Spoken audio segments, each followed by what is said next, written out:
Just know, good morning, Stephanie. You're from Atlanta. Wonderful, wonderful. I'm just so delighted to have you all here. And I want this to be conversational. So, if you have any questions, feel free to put them in the chat and we are going to have a good time. I want this to be conversational, but most of all, I want this to be helpful. Okay, so I poured out my heart. I was just like, okay, what should I share? And so let's go ahead and dive right on in, okay? So one thing I just wanted to let you know that you are in the exact right place if you are ready to elevate your relationship. And here's the thing is that we all have room for going to the next level. And what that requires is it requires doing things just as you were doing this morning. And I'm just so delighted that you're taking the time to meet with me on this Saturday morning.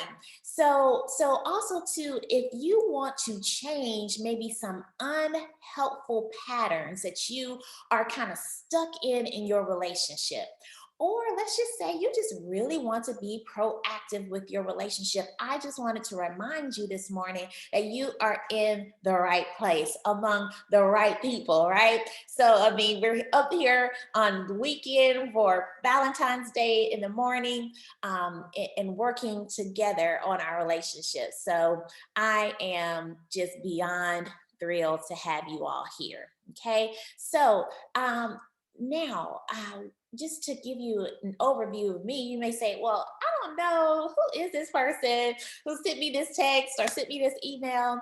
So I just wanted to let you know, honestly, I am an advocate for marriage. I want you to do well.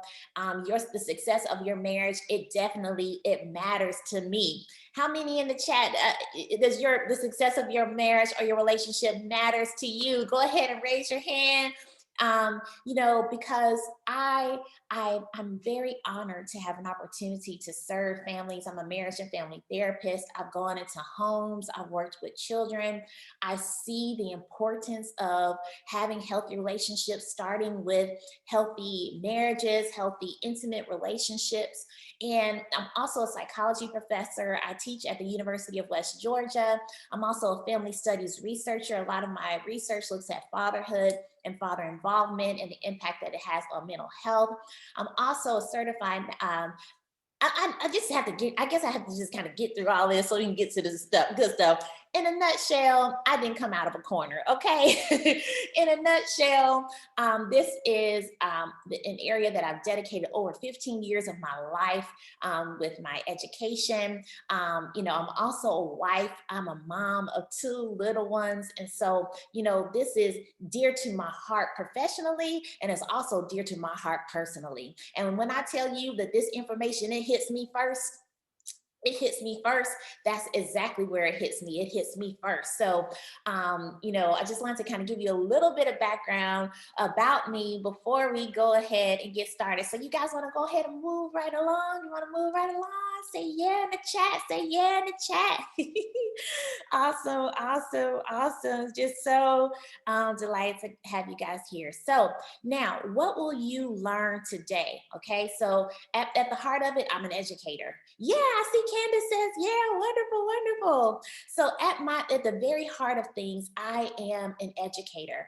And I want to let you know that the landscape of achieving a healthy marriage or relationship, it has changed. It has changed. And one way that it has changed is that our expectations for relationships and marriage are the highest that they've ever been in history. So what does that mean for us in our relationships, and how can we achieve the level of satisfaction that we want to achieve in our relationships? So I'm going to tell you, because I want to lay the context and I want to lay the groundwork before we dive in to, really doing that reboot, so we're doing that reboot on this morning. And when we're doing that reboot, what are those things that we want to turn around? Okay. And what are those things that we want to focus on for today's discussion? First, those five things that we'll be focusing on will be, your mindset. I'm going to do a very deep dive into helping you examine your own personal mindset. Because here's the thing, your mindset is going to drive all of your experiences in your relationship. Then also too, we're going to look at effective communication. And I'm going to show you the tricks of the trade of what it takes to really have effective communication, because it is your currency in your relationship. And then moving on from there, we're thinking about rebooting our marriage or having a healthy relationship. We're going to focus in on, effective repairs. What we see in research, and this has been Dr. John Gottman, one of the most premier researchers when it comes to examining the science of relationships and marriage, and his research, he would invite people into a love lab and observe them, and he could predict up to 94% accuracy whether those newlywed couples would divorce within 7 years. And I'm going to be talking a little bit about his research on today. But what he has found is that, happy couples that stay together, one of what distinguishes them is their ability to repair effectively. Okay. And so I'm going to give you some tools of the trade that you can use today in your relationship to help you repair effectively. We've all heard of love languages, but sometimes we haven't heard about apology languages. And so if anybody wants to hear about understanding more about apology languages, just say yeah in the chat. Just give me a yeah in the chat. Okay. Oh, Larissa, so happy to have you here as well. Wonderful. Absolutely wonderful. I see that Ebony says, yeah. Okay, wonderful, Ebony. Okay, so I see that Stephanie says, yes. Okay, Ashland. Awesome. So we're going to talk about that, and we'll, the backdrop of that will be forgiveness as well. Now, also too, we're going to look at the importance of not doing this alone, keeping God in the center. And I'm even going to cite some of the research that talks about this as well. And when we're thinking about this reboot, there's an intentionality that we must have moving forward. Anything that we want to progress, we have to be intentional with it. Because, if there is nothing pushing it, it's going to go backwards. So oh, you can't see everyone's comments. Oh, maybe, oh no. Oh gosh, I don't know how to make it so that you can see everyone's comments. Maybe, I'm not sure, but how you can see everyone's comments. I'm so sorry. But now moving right along, now to lay the background and to lay the foundation of our discussion today. I gotta lay the context, y'all. I have to.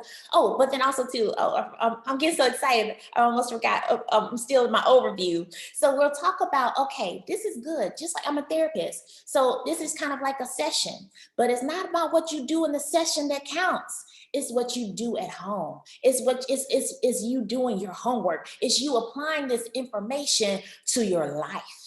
That's where the change and that's where the transformation occurs. And I'm going to discuss with you all some next steps for creating a reboot plan for your marriage, a reboot plan for your relationship. And even if you're not in a relationship, sometimes we need to reboot our mindset. Okay. And so it's going to be amazing. Oh, okay. Yay, Shanti. I'm glad that you can see it. Thanks, Jessica. Thank you for looking now. Oh, we have a wonderful, kind group here this morning. I love it. Okay, we're about to have a lot of fun. And then, of course, it wouldn't be me if I did not have a giveaway. And then at the end, we will have time for questions. Are you guys ready? You guys ready to dive right on in? I'm so happy to have you here. You guys ready? Okay, yay. Okay, wonderful. So now moving right along, I have to lay the foundation. Okay, so in laying the foundation, what we see is that, to reboot means to shut something down and start anew. So there may be a mindset that you need to shut down that's not productive for what you're trying to produce in your relationship. And it's causing a malfunctioning. It's almost like a bug. It's like your computer of your relationship has been running and it's been running and it's been running. And it's been running. And it has all these programs up, and some of these programs are viruses. It's slowing you down. It's slowing you down. And so today is an opportunity for you to get the information that you need to shut that thing down. But not shut it down but we're going to shut it down and restart. We're going to clean out all those bugs, right? Like I always say, this is hitting me first. This is hitting me first, girlfriend, guy friend, whoever's out there.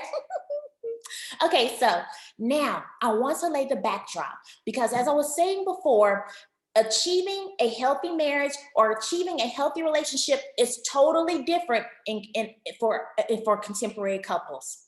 You may say, okay, Cassandra, how is that so? So Dr. Eli Finkel, he has this model whereby getting to that level of marital success is like climbing a mountain. And he compares it to Maslow's hierarchy of needs. So I know, okay, I'm a psychology professor, but some of you all may be aware of this background information and some of you may not be, and that's okay, but I'm going to break it down. So Maslow's hierarchy of needs was just this whole idea that we must meet these lower level needs before we can meet these higher level self-actualization needs. And so some of those basic foundational needs that we have and we need in our lives are things such as food, shelter,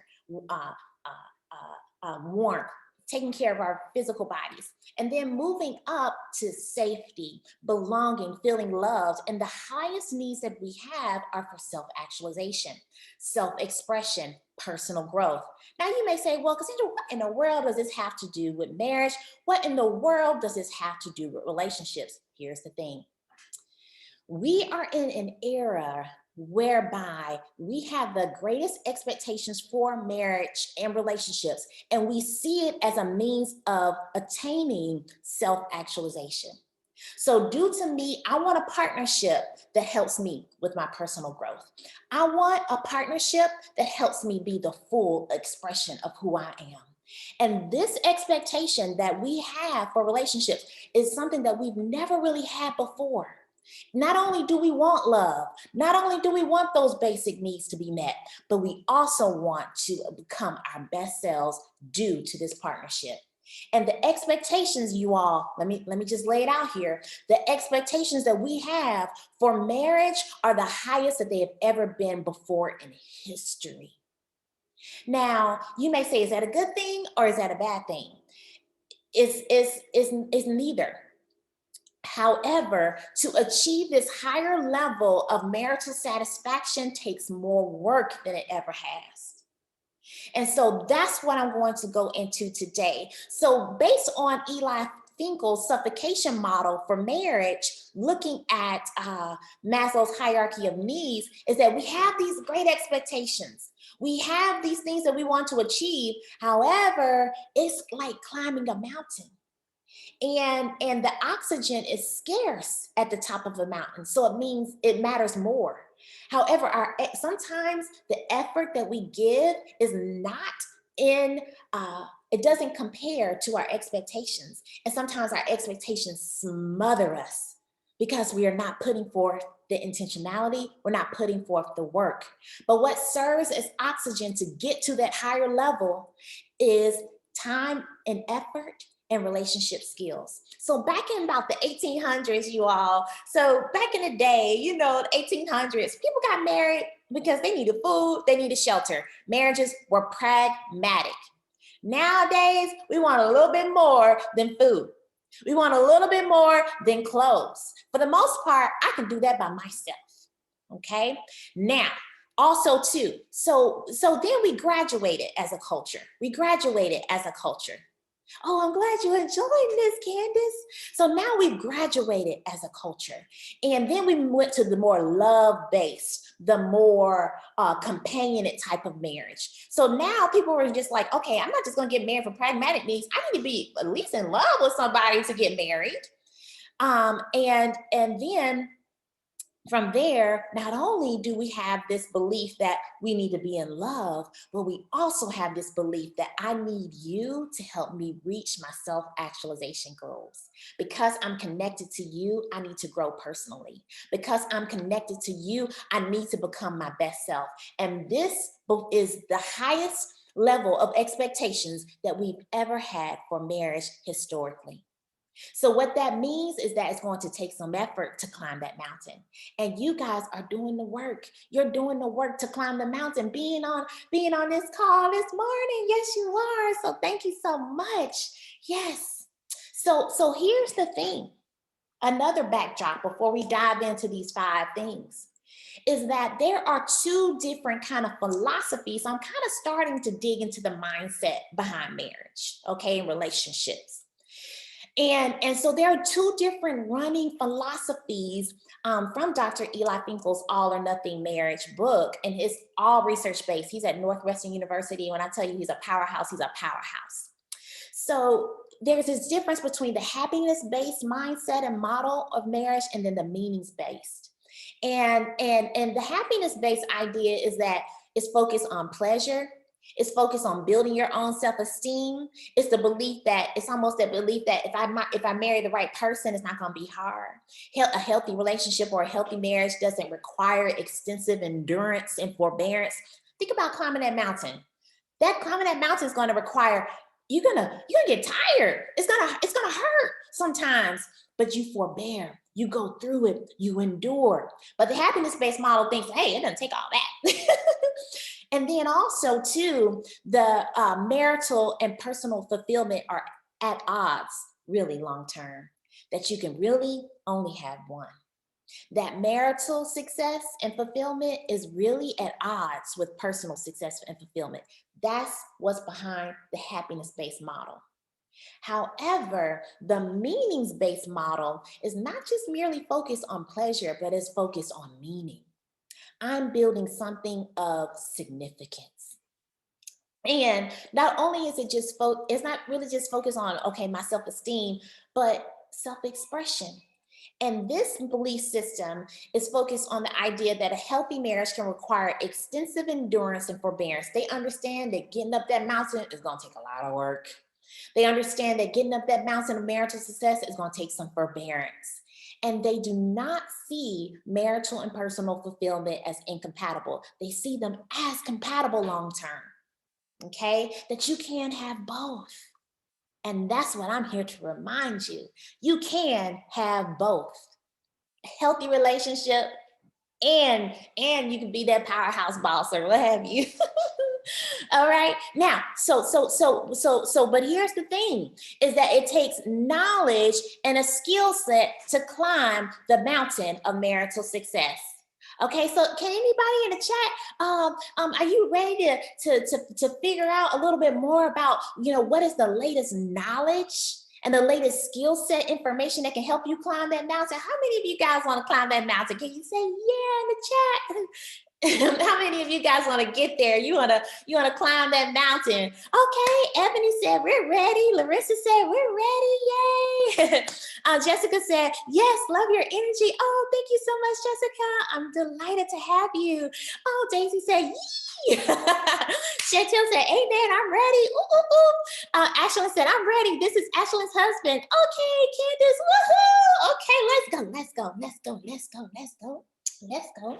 Let's go up that mountain. Let's go. So 5 keys to turn your relationship around. First thing, mindset. Critical mindset shift. We were talking about rebooting, family, right? We were talking about rebooting. So my question to you, give yourself a second to answer this question. What is the inner mental script that you have about your relationship? Come on now. Is it positive? Is it hopeful? Is it seeking the best? I want you to answer this question personally. No one knows that inner script that's running through your head, that's dominating your thought life. What is that inner script? And if it's negative, we got to shut that down. And what do we need to shut down? I'm going to tell you. Now, this is all based on research. Now, there are ways that we can look at our relationship that can either cause distress, and that's called distress maintaining attributions. Because here's the thing, is that we have to create our own understanding of our explanation, or maybe not own understanding, but we don't know exactly why our partner behaves a particular way. But we have explanations in our minds to explain our partner's behavior. And those explanations can be distress maintaining. We call those distress maintaining attributions, or they could be relationship enhancing. And we call those relationship enhancing attributions. Okay. And so what are those, Dr. B? What are those, Dr. B? Okay. So a distress maintaining attribution is an explanation. When you're explaining your partner's behavior, you're actually explaining it in ways that perpetuate your distress. You don't give them the benefit of the doubt. You don't give them grace. And what that does is it maintains your levels of distress. Okay? It maintains your levels of distress. Okay? So what does that mean? What does that look like in like a real world situation? Okay, say, Cassandra, come out of the textbook for a second. Come out of the textbook, Cassandra, for a second. All right, now, let's take it to what does this mean? So a relationship enhancing perspective versus a distress maintaining perspective means that honestly, you have a negative filter. And regardless of what goes through that filter, whether it's good, by the time it comes on the other side, it has turned negative. So even the good things that they do, you see negatively. And you definitely see their mistakes negatively. And so it's really very critical. It's a critical eye. It's a critical eye. Just thinking about that. Just think about that, because once we get to effective communication, we're going to go into that a little bit more. It's a critical eye. But a relationship enhancing perspective, that positive filter is focused on cherishing, building fondness, building admiration. This is supported by the research. This is critical. And so that's that positive filter, so that even sometimes when they make mistakes, after it goes through that positive filter, it's diluted. It takes away the sting. But this filter is my mindset. And it's something that I have complete control over. Okay? That's something that I have complete control over. All right. I'm just, so here we are. Here we are moving. I'm glad you're enjoying it, Tara. I'm glad you're enjoying it, my sister. So what does this look like? I want to give you an example. So for a couple with a distress maintaining attributional style, let's just say you guys are going out to dinner after work, you're meeting one another after work, and your partner is an hour late. And y'all, let's just say it's Valentine's Day, right? And y'all are meeting each other an hour late. You haven't gotten a phone call. And so let's just say the attributional pattern is distress maintaining. So they see that through a negative, they see their partners, that's a mistake. They say that's internal. They say they're always late. This is who they are. They could have controlled being on time, but they didn't. And even when they do positive things, they say, let's just say they cleaned up the entire house for you.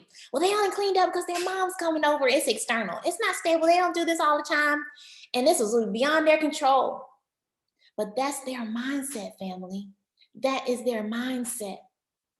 Okay? And that mindset, it creates distress. I'm upset now because I gave that negative attribution for why they were late. We're going to turn it on its head and also look at it from a relationship enhancing perspective. So you may say, Cassandra, what is a relationship enhancing perspective? So this is the explanations that you make for your partner's behavior that gives them grace for their mistakes, benefit of the doubt, and treasures their goodness. You don't dismiss their goodness. Okay, and so how does that look like in the same situation? You're late, and then you say, oh my goodness, if something negative happens, you say, oh my gosh, they must have gotten in an accident. That there was something at work happened, and this is not usual, and this was beyond their control. You see, me giving myself that explanation makes me a little less upset while I'm sitting there at that nice restaurant. But that's something that I have control over. And let's just say something positive that they do. You say they gave you flowers, and for your birthday, you say, "This is just who my partner is. I love that. This is stable. They're always good to me." And this is something within their control, but this is my filter. This is my filter. So my question is, my friends, is your mindset distress maintaining? Is that something that you need to shut down? And do you need to reboot a relationship enhancing perspective mindset? Because here's the thing about these attributions is that they impact how you show up. Because if I have a negative attribution, what's going to happen is I'm going to be a little bit more on guard with you. And me being on guard with you is going to impact how you show up. You're going to be able to feel that. My partner's going to be able to sense that. And then I'm going to have a lower levels of satisfaction. But when I give grace, when I give the benefit of the doubt, it releases the stress from me. It enhances my relationship. It makes me feel a little bit better about things. When I feel better about things, I'm going to be sweeter. I'm going to be kinder. I'm going to be a little bit more full of sugar, right? And then my partner, my honey, is going to respond to that. But that was within my control. And it all started from the mindset.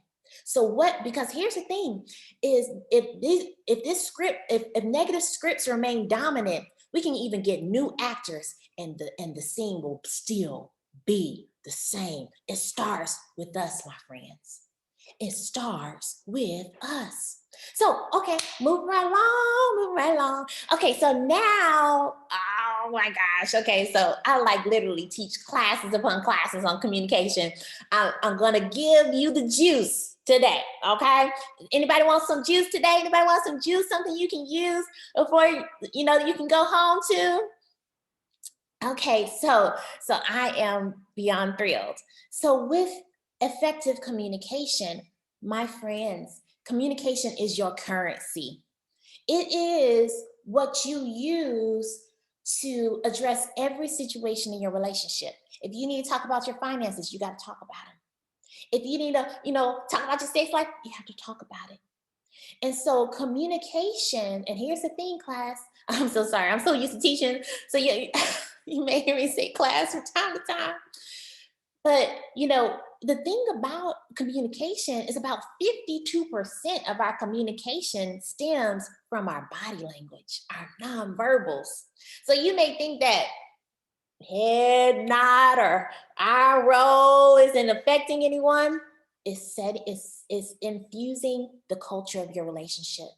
And so every word spoken, every gesture, every action, it speaks words into the atmosphere. And the thing about the culture of a relationship is that you cannot necessarily see it, but you can feel it. You can feel when it's off. You can feel when that space between you is off. But we're going to move into some tools for how to navigate communication. Because honestly, communication is easy when there's not conflict. I'm going to put it on his head and I'm going to give you the nuts and the bolts for navigating communication. Okay, when you're in conflict. And I always say that effective communication hasn't occurred until there's mutual understanding. Until there's mutual understanding. And sometimes what I do in class, or sometimes what I do in therapy, I'm a therapist as well. I'll take a sheet of paper and I'll write W on it. And I'll have the W facing one partner, but to the other partner, it looks like an M. And then I say, well, who's right? Who's right?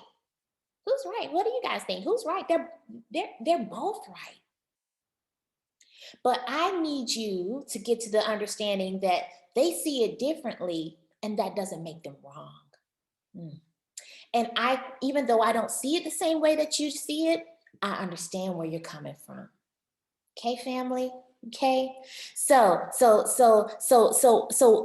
what to avoid during conflict? What are some of the things that we want to refrain from doing? You remember where I talked about my friend, Dr. John Gottman? Okay, he's not my personal friend, but I love his research so much. He's like a friend.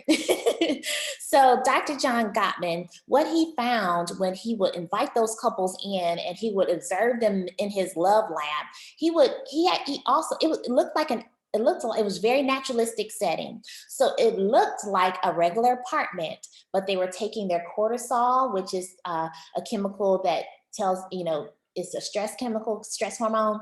And then they were also looking at their heart rate.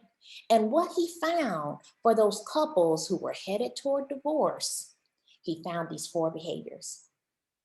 And he called these the four horsemen of the apocalypse because they are just that deadly when it comes to the health and well-being of a relationship. So here they are. One, criticism, attacking your partner's personality or character. Two, contempt, which is taking criticism even deeper. And it's like a form of mockery and even insulting. Defensiveness, excuses, counterattacks. Now this defensiveness piece is very problematic, especially when we come to the love languages piece, which we're going to come to in just a moment. Okay, so we're about to get to that love language piece. And if your love language is accept responsibility, if your partner is being defensive, that's like, oh, it is re-injuring instead of healing. And we want to get to that healing.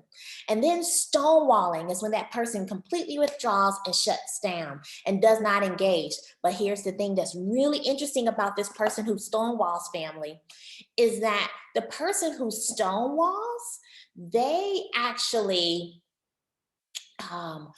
their stress response system, their heart rate, their cortisol levels are actually even more elevated and distressed than the person who's trying to engage.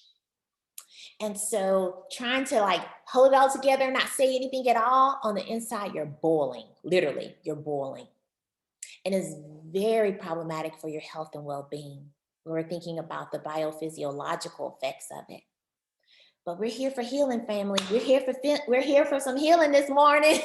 We're here for a reboot. So now, okay, Cassandra, what do we do when we need to communicate during conflict? What do I need to do?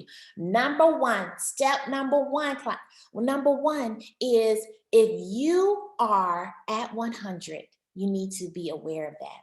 What is an indicator that I'm traveling at 100? And there may be an accident. I might say something that I might not want to say because I don't care how sophisticated you are and all this, that, and the other, is that when you are really upset, like your body is in survival mode. Your body has literally gone to the reptilian part of your brain that says, I need to either fight or flight. You're not even thinking clearly.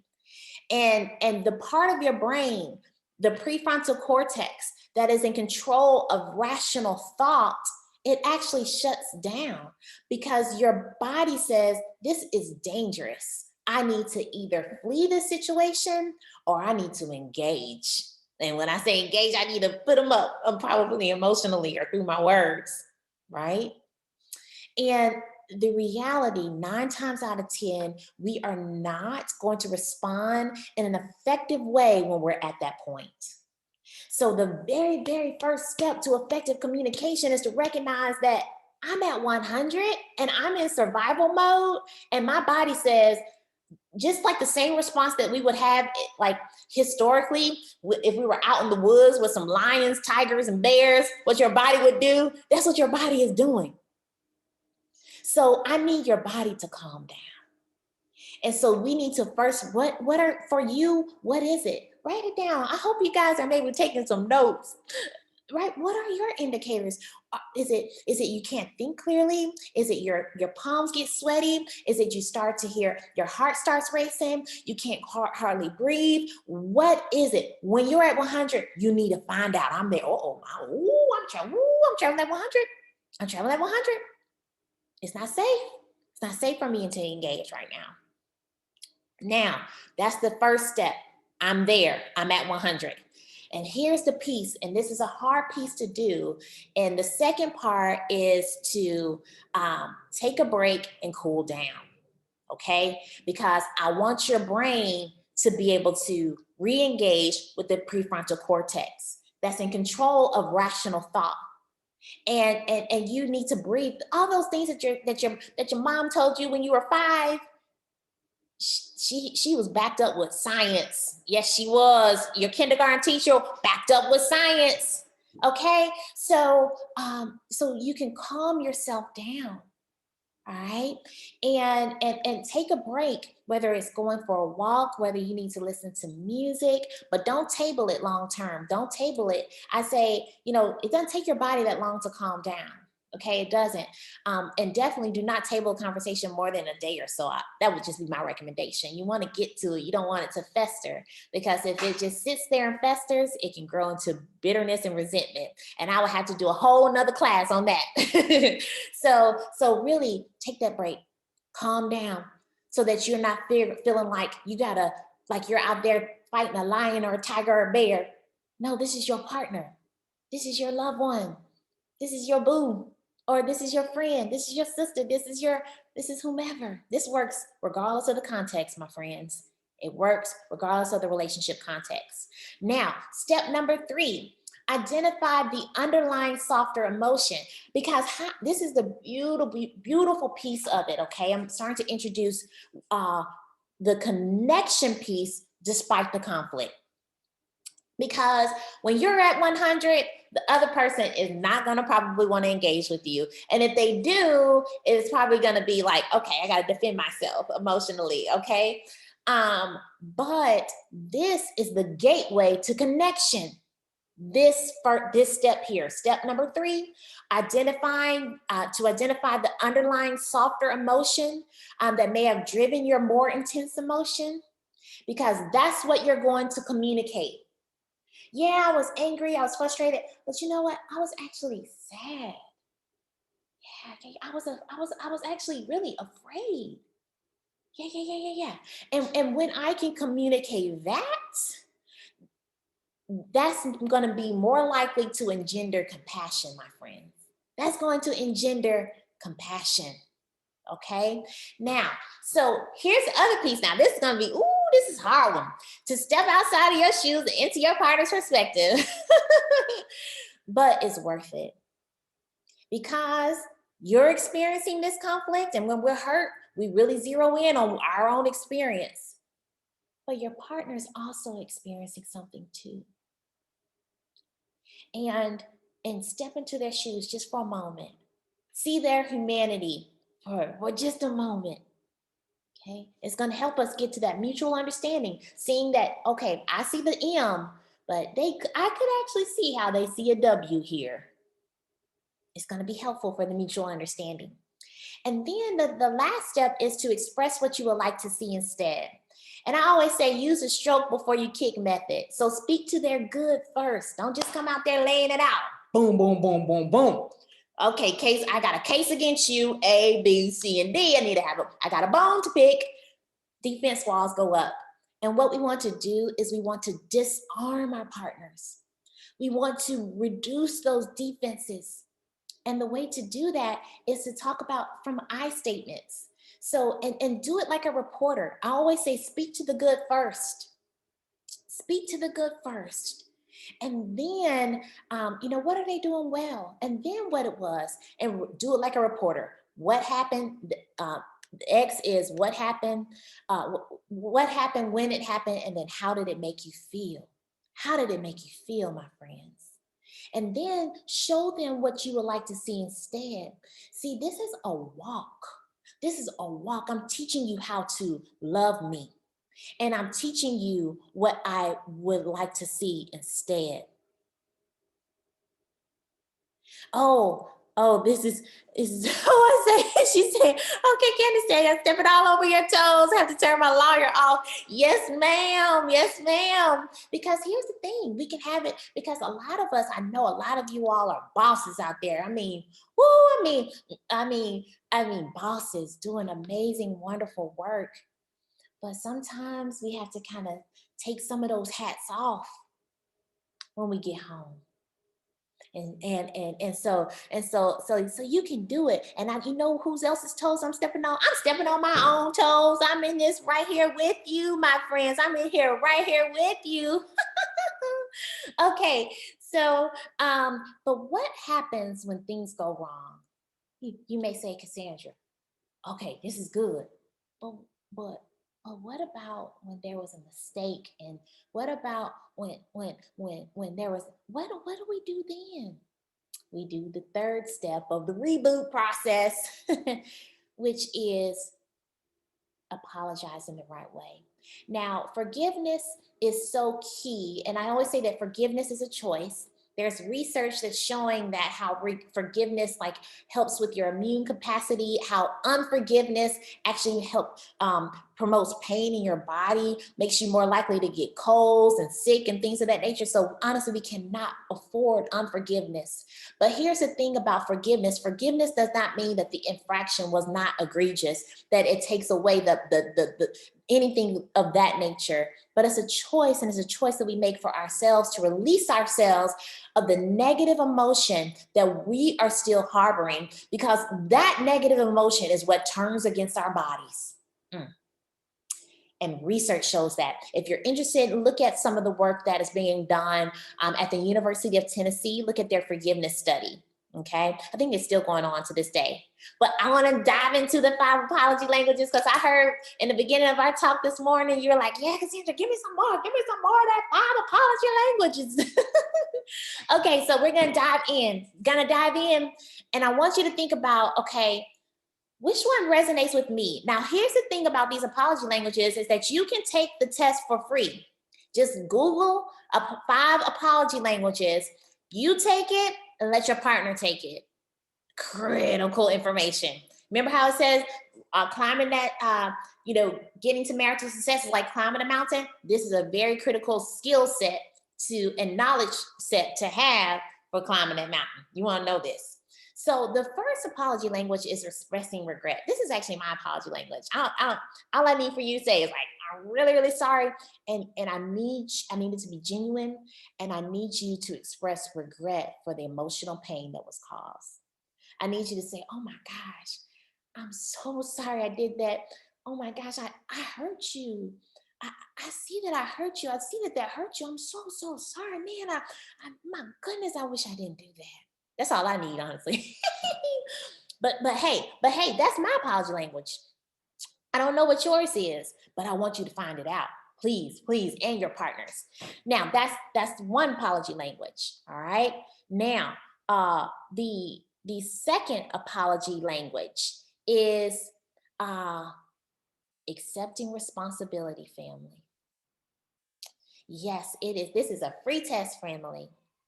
Accepting responsibility. Now, for this person, if they need for you to accept responsibility, then they need more than I'm sorry. They need you to admit that you did wrong. Yep, it was me. I did it. I'm sorry. You know what? I own that. Yep, that was me. I did it. I accept responsibility. You know what? Doggone it, I dropped the ball. That's what they need to hear. They don't need to hear any excuses. If they say, oh, I'm sorry, but that's going to be re-injuring for this person who needs you to accept responsibility, family. It's going to be re-injuring, family. Re-injuring. Okay, Antonio said that he's number 1. All right, Antonio, thank you so much. I'm glad that resonated with you. All right, brother. Awesome. So now the third apology language. For this person, they need you to genuinely repent. This person needs you to admit the wrongdoing, and then they need you to say what you're going to do to make up for it. I'm sorry, I think this is a repeat of the last one, but to genuinely repent means, okay, I'm so sorry I did this. This is what I'm going to do to make up for it. This is what I'm going to do to change. Kind of like in our faith. Okay, Lord, I'm sorry. I'm going to change my ways. And this is how I'm going to change my ways. This is how I'm going to do that. This is how I'm going to make up for it. That's what you need when someone is genuinely repenting. And this is their apology language. For someone whose apology language means to make restitution, this person needs an explanation of why did you do that? They need justification and they need an explanation. And not only do they need to know why you did it and an explanation for it, they need to know that despite me doing that, I love you. And you need to lay it on thick for this person. This person needs reassurance that you still love them. A way to do that is to speak directly to their love language. If they are a gifts person, you need to shower them with gifts. If they are a words of affirmation person, you need to shower them with words of affirmation. You need to let them know that I messed up, but I still love you. And I'm showing you through these nice deeds. And then the last apology language is this person needs you to request for forgiveness. This person doesn't need you to assume that you're forgiven. This person literally needs you to ask, I'm so sorry. Will you forgive me? Will you forgive me? And this person needs an opportunity to grant you their forgiveness. Forgiveness for this person cannot be assumed. It has to be asked for, and they need a space and opportunity to grant that forgiveness. Okay, are we all? Did anybody find yourselves in there? I am a like I said before, expressing regret person. Was any of that helpful? Have any of you guys heard these before?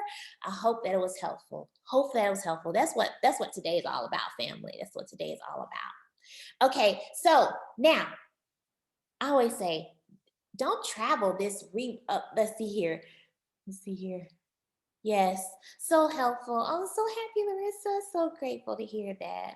Now, one thing that I want to say is that don't travel this reboot system alone. As we're trying to climb this mountain of marital success, I'm a believer, and I understand. And for anybody else who's out there who's a believer, I'm so happy, Jessica. Is that honestly to really get to our full expression, our best selves? We can't really do that all within our own power. Don't try to reboot your whole system alone, friends. Don't try to do it all alone. Put God at the center because He wants you to win. He wants you to win. And let me tell you a little bit about the research because that's what I'm all about, right? So even research shows that when you see your relationship or especially your marriage as sacred, then meaning that it's special, that it's divinely created, it has great meaning, it has significance in your life, it has a divine significance, there's this sanctity of it. We see that perspective is actually related to higher levels of satisfaction and stability. So it bodes well for you. Also, to a colleague or a friend of mine, when she was at the University of Georgia, she was doing some research and she had an intervention for married couples. And both groups, so they had two randomly selected groups that went through this intervention, like little things like communication, things to kind of help them with their marriage. And the only differentiating factor between the two groups was adding prayer to one group, but the other group did not add the prayer. And what they found in their research was that the couples post-program, the ones that incorporated prayer, they had better relationship outcomes long-term. Now, here is the thing about prayer. It's not those go get them prayers.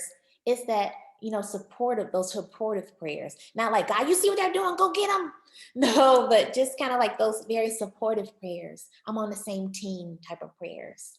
So, and another thing is that there's a bigger reason. You remember how we talk about the meaning-based marriage perspective versus the happiness-based? There is a meaning and a purpose for you two coming together. And when you know your why, you know your anchor. And so you were put together for a reason. Identify that, because that's going to be an anchor when the winds come, when the floods come. Okay? And make a commitment to serve others even through your marriage and reflect the beautiful image of God's loving character in the earth. Okay, so I think that, and then The last piece, the last key that I had to put it in a lock, ding, is to be intentional. Gary Thomas, he gave this beautiful example about how sometimes we look at building a beautiful marriage, beautiful relationship like planting a tree. We get everything set up, we plant the tree, and then we leave it alone. The rain will come, the sun will shine. I don't need to do anything to make this tree grow. I set it up, I did my front part, I did the front end, and that's all I need to do. But he said that building a strong, healthy marriage and relationship is like building a house. It's something that you have to work at. It's something that you have to do brick by brick by brick every day. And even after you've built the beautiful building, you still have to clean the house. You still have to do those renovations. And so to do that intentionality, see, sometimes we've planned more for school, we've planned more for our businesses, and we've planned more for driving a car than we have for driving our relationships and our marriages. And so my recommendation from this is kind of your homework, is to create a tangible plan. Create your vision, create your reboot. And then another way to be very intentional is to date. What we see is when you do novel activities with your partner, something you've never done before, it releases dopamine. And you start to, which is the feel-good neurochemical. And when you continue to do those things, it bonds you. And you start to associate pleasure with your partner, which is definitely something we want to have happen. It's definitely something that we want to have happen. Yes. So are you guys, I just want to do a little check-in. Are you guys enjoying yourself so far? Is this helpful? What kind of stood out to you? Are you guys enjoying this so far? Okay, Demetrius, I see some hands going up. Awesome, helpful. I am beyond delighted. And so, oh, I'm so happy, Chantel. I'm so happy. Awesome. Thomas. Oh, Mr. Clem. Apology. Oh, Demetrius, I'm so happy that was great. Oh, I'm so grateful. Okay, family. Okay, good. I'm going to just make sure you get a little value out of our time together. So now the whole idea is, I always say, this is good. What we did today was like taking a real good hit at the gym. But you need to go to that gym more than once. You need to make it a part of your life, right? And so I actually have an opportunity for you guys today. And so my question is, do you want to take those steps after this class to reboot your marriage or your relationship? Do you want to take those steps? Let's see here. Do you want to take those steps? Hitting all the key points. Yes. Okay. Wonderful. So I have an opportunity for you all. It's a reboot opportunity. And it's on how to plan for and create a vision for your reboot. And honestly, it's my entire online program. And it's called Marriage Head Start, but it's helpful regardless of where you are in your marriage. Okay. And it's really, how do we climb that mountain? How do we get to that place of success? Okay, of marital or relationship success. And so I want you to create a plan. And this is actually something that I do this still, me and my husband. My couples that have actually gone through this program with me one-on-one, is something that you use for your lifetime together.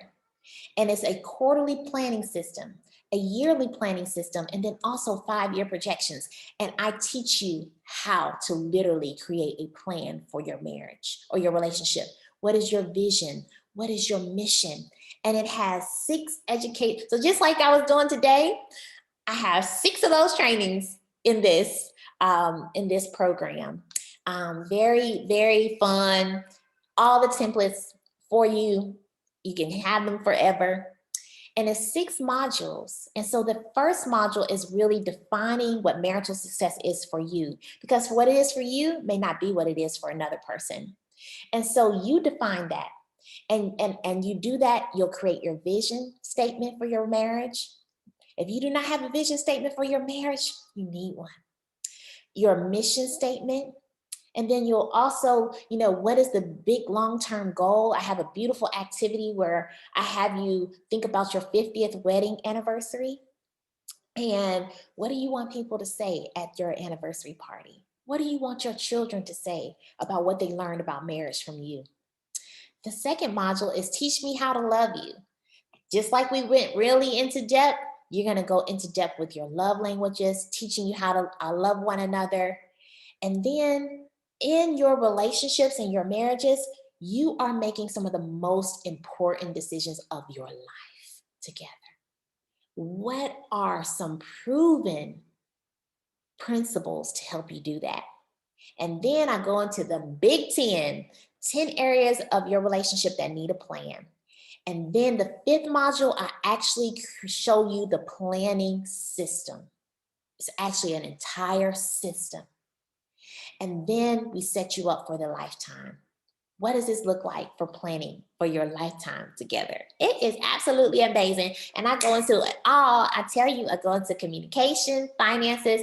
This is that 4th module. I go into communication, finances, sex, children, faith, work, family, life balance. That's so key. Health and nutrition, recreation, investing in your marriage, climbing up that mountain, and then working on your dreams together. That's everything that will be covered. And so, I've seen couples for an hour about, that could range $75 to $150 an hour. And so that just the modules itself is worth $900. Then you get all the templates to keep. Also, too, you'll have a community of support. Don't do this thing alone. A lot of people say, well, I don't know couples who are really I don't have a lot of healthy couples around me. Build your community. Be intentional. Also, too, I have a suggested reading list of books that have revolutionized my way of looking at marriage, and I hope it will do for you. And also, too, I have marriage affirmations. Because if there's some negative mental scripts that we have to rewrite them through repetition. And we have to literally hear ourselves saying them to rewrite those scripts. That in and of itself is $1,350. $1,000, $300, $1,300. But then also too, for couples who sign up today, this offer I'm offering, they will get an opportunity to have a one-on-one with me, which is $150 value. So that puts the total at $1,500. But of course, it's not going to be that for you. You could pay only $97 today to get the entire program, have that access to it for as long as you need you'll have those templates forever. You'll have that education. If you need to just hear Cassandra and me being your cheerleader, you can do it. Just turn on one of those videos. It's excellently produced, excellently made. I tried to pour everything that I could into it. And the way that you can do that. So for the first 5 couples who sign up, you'll get that one-on-one with me. But you can go to marriageheadstart.com and enter VDAY, VDAY, for your coupon code, and it takes off $402 from the program, because it's actually $499 on my website. But this is my Valentine's Day gift to you. And here's the thing. We pay attention for the things that we pay for. Yes, I could probably do it, but when you pay for things, you pay attention to it. And I want you to pay attention to your relationship and your marriage. So if there are any questions, invest in your marriage. It's worth it. You may say, I don't know how to plan for my marriage. I don't know how to plan for my relationship. This is your cheat sheet. It takes all the guesswork out. And I'm looking forward to serving those 5 couples. And it's going to be incredibly helpful. And so when you sign up today, the first 5 couples that sign up today, and I actually will see it through my email. So then you get all of this information, and then you get a one-on-one with me. A one-on-one with me is like $150. Like, that's a no-brainer, and you get all of this. This is absolutely wonderful. But this is my Valentine's Day gift to you. Okay, my Valentine's Day gift to you.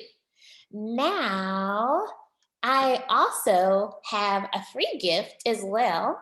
Let's see here, but for anyone, I actually, if you know me, I'm always giving something away for free. And if you would like to have a signed copy of my book called Preparing Your Heart for Marriage, put your name in the chat, and I will literally choose someone randomly, and I will send you I will send that to you. Alrighty, so if you want a copy of that book, please put your name in the chat, okay? And then I'm just gonna kind of run through that. Okay, so I have Tiffany Dumas. Okay, congratulations, Tiffany. So Tiffany, my email is upliftingrelationships@gmail.com. Okay, so not Cassandra it's just upliftingrelationships@gmail.com. Okay, that's how you can contact me. Okay, that's the best way to contact me. Because something's wrong with my Cassandra at upliftingrelationships.com. So just send me your address and say, I attended today live, and that's how we can make sure that I get that copy of that book to you. Okay, so this was beyond exciting for me. Did you guys get a lot of value out of our time together this morning? Awesome, Tiffany. Awesome. Oh, yay, Mr. Clem, I'm so happy. Well, be on the lookout, because I love doing things like this. Yay. I love doing things like this. So I think I have some of you guys' phone numbers. So look out for my text messages. Also, too, I will get you all up on my email list. And just, I do so many trainings, and I'm in the Atlanta area. Once the world opens, I'm going to do a lot of things here in the Atlanta area. And so I just wanted to say thank you for investing this morning in your relationship. Feel free to take advantage of, take it to the next step. Let it be more than just you listening to a webinar this morning. Really invest in your marriage and your relationship. And go to marriageheadstart.com. I promise you, it will be some information that will help you climb that mountain. So I am just so delighted that you all joined me this morning. And for the first 5 people, you will get that one-on-one with me. But this is all for now. If there aren't any questions, I will go ahead and sign off. It has been my absolute pleasure. And I hope to see you guys next time. Enjoy your Saturday and enjoy your relationships. All righty, you guys take good care. Let's see if I have any questions. No questions.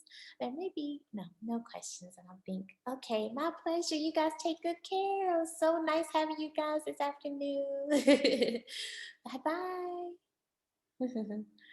Yes. Oh, Mr. Clem said, can we get a copy of this presentation? I'm probably going to put this up somewhere, but I think I'll probably send it to you all via email. So be encouraged in that respect. And I have just enjoyed my Saturday morning with you all. So thank you so much. Yes. So I may put this up on my YouTube page, the Uplifting Relationships YouTube page, and I may just call it what it is, the Valentine's Reboot. So maybe look out for it there. I'm not sure. I'm trying to figure out which medium, but But I'm definitely gonna put it out there somewhere. Okay, well, you guys just take good care. Um, and I look forward to seeing you all soon. God bless you guys. Thank you. Bye bye.